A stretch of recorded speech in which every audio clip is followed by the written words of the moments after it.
Hi ಎಲ್ಲರಿಗೂ ನಮಸ್ಕಾರ, welcome back to my channel. ಇವತ್ತು ಹೊಸ ರೆಸಿಪಿನ ಶೇರ್ ಮಾಡ್ತಾ ಇದ್ದೀನಿ. Sweet recipe. ಯಾವಾಗಲೂ ಬರೀ ಟಿಫನ್ ಐಟಮು, ಅಡುಗೆ ಐಟಮು ಅದನ್ನೇ ತೋರಿಸ್ತಾ ಇದ್ದೆ.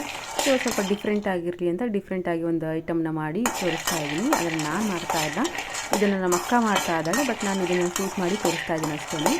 ಇದು ಕಡಲೆ ಬೀಜ ಇರುತ್ತಲ್ಲ, ಅದ್ರ ಬರ್ಫಿ ಮಾಡ್ತಾ ಇದ್ದಾಳೆ. ಬರೀ ಕಡಲೆಕಾಯಿ ಬೀಜ ಬರ್ಫಿ ಎಲ್ಲ ಇದರ ಕಡಲೆ ಬೀಜ ಮತ್ತು ಎಳ್ಳು ಕೂಡ ಸೇರಿಸಿ ಡಿಫ್ರೆಂಟಾಗಿ ಮಾಡ್ತಾ ಇದ್ದಾಳೆ. ತುಂಬ ಚೆನ್ನಾಗಿದೆ.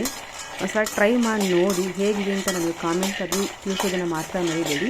ಬನ್ನಿ ಹೇಗೆ ಮಾಡ್ತಾಳೆ ಅಂತ ತೋರಿಸ್ತೀನಿ. ಮೊದಲಿಗೆ ಕಡಲೆ ಬೀಜನ ಸ್ವಲ್ಪ ಹುರ್ಕೊಳ್ಬೇಕು ಚೆನ್ನಾಗಿ. ಸ್ವಲ್ಪ ಚೆನ್ನಾಗಿ ಹುರ್ಕೊಳ್ಳಿ. ಸ್ವಲ್ಪ ಅದು ಗೋಲ್ಡನ್ ಕಲರ್ ಬರೋವರೆಗೂ ಚೆನ್ನಾಗಿ ಫ್ರೈ ಮಾಡಿಕೊಂಡು ಆಮೇಲೆ ಕ್ರಷ್ ಮಾಡ್ಕೋಬೇಕು. ನೋಡಿ, ಈ ಥರ ಸಿಪ್ಪೆ ಎಲ್ಲ ತಕ್ಕೋಬೇಕು ಚೆನ್ನಾಗಿ. ಸ್ವಲ್ಪನೂ ಸಿಪ್ಪೆ ಇರಬಾರ್ದು. ಬಿಸಿ ಇರಬೇಕಾದ್ರೆ ಸಿಪ್ಪೆ ಎಲ್ಲ ತೆಗಿಬೇಕು. ಆಮೇಲೆ ತಣ್ಣಗಾದ್ಮೇಲೆ ಅದು ಸಿಪ್ಪೆ ಎದ್ದೇಳಲ್ಲ.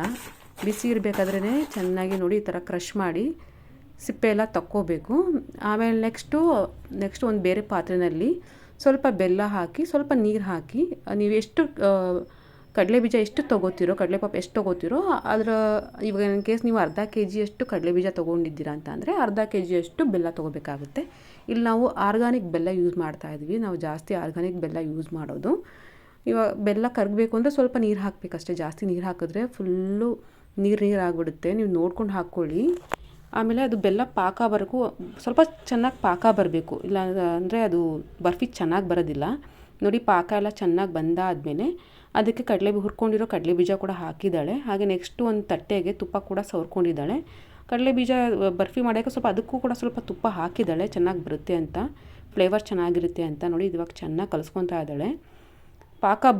ಚೆನ್ನಾಗಿ ಪಾಕ ಬರಬೇಕು. ಮೇಯ್ನ್ ಇದಕ್ಕೆ ಪಾಕ ಚೆನ್ನಾಗಿ ಬರಬೇಕು. ಪಾಕ ಚೆನ್ನಾಗಿ ಬಂದಿಲ್ಲ ಅಂದರೆ ತಿನ್ನೋದಕ್ಕೆ ಆಗೋದಿಲ್ಲ.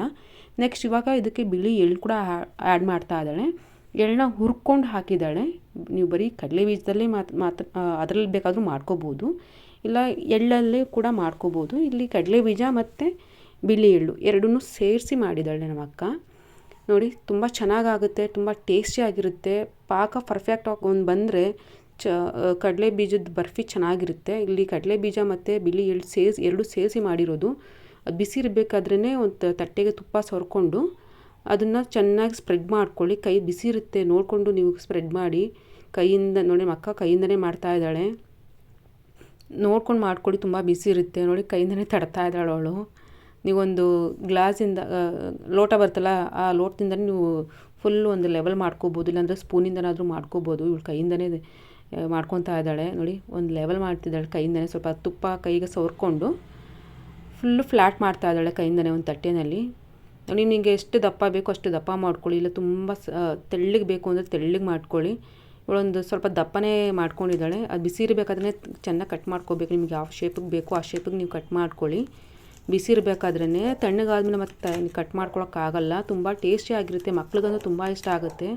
ನಮ್ಮ ರಾಜ್ಕುಮಾರ್ ಅಂತಲೂ 2-3 ಪೀಸ್ ತಿಂದಿದ್ದಾನೆ. ಅವ್ನಿಗೆ ತುಂಬ ಇಷ್ಟ ಆಯಿತು ಅಂತ. ಅವ್ನು ಯೂಶ್ವಲಿ ಅವ್ನು ಸ್ವೀಟ್ ತಿನ್ನೋದಿಲ್ಲ.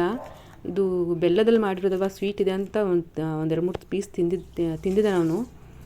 ತುಂಬ ಚೆನ್ನಾಗಾಗುತ್ತೆ. ನೀವು ಸಲ ಟ್ರೈ ಮಾಡಿ ನೋಡಿ. ತಣ್ಣಗಾದ ತಕ್ಷಣ ಒಂದು ಹಾಫ್ ಆನ್ ಅವರ್ ಬಿಟ್ಕೊಂಡು ಬೇಕಾದ್ರೆ ಕಟ್ ಮಾಡ್ಕೊಂಡು ತಿನ್ಬೋದು.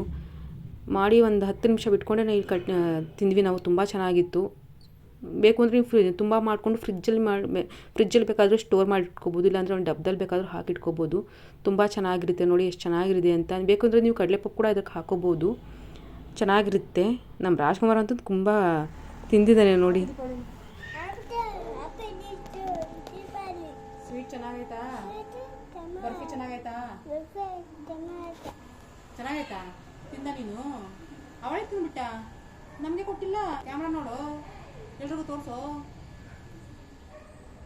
ಯಾರು ಮಾಡಿದ್ದು? ಬೀಳಿಸ್ಬಿಡ್ತೀಯಾ? ಸರಿಯಾಗಿ ಬೀಳಿಸ್ತೀಯಾ ಕಣೋ, ಬೀಳಿಸ್ತೀಯಾ? ತಿನ್ನು, ತಿನ್ಕೊಳ್ಳೋ.